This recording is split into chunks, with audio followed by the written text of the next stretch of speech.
তো আমার প্রিয় বন্ধুরা, তোমরা সবাই কেমন আছো?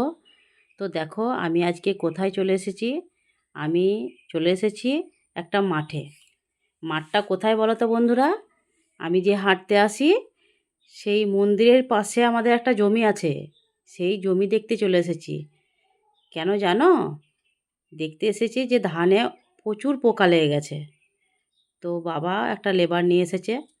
লেবার নিয়ে এসে বলছে এগুলোতে সব কীটনাশক দিতে হবে, তাই দিয়ে দিচ্ছে। তো ভালো করে লেবারটাকে বলছে যে ভালো করে কীটনাশক দিতে হবে, নইলে পোকা যাবে না।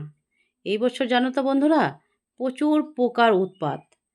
এত প্রচুর ধানও হয়েছে, আবার প্রচুর পোকারও খুব উৎপাত। তাই কীটনাশক তো দিতেই হবে, না হলে তো ধান হবে না। তাই দিয়ে দিচ্ছে, দেখো খুব সুন্দরভাবে দিয়ে দিচ্ছে। আর আমাদের ধান না হলে আমাদের তো চাষবাস নেই চলে। আমাদের ধান না হলে আমাদের খুব অসুবিধায় পড়ে যাব আমরা। তাই ভালোভাবে কীটনাশক দিয়ে দিচ্ছে, দেখো বন্ধুরা।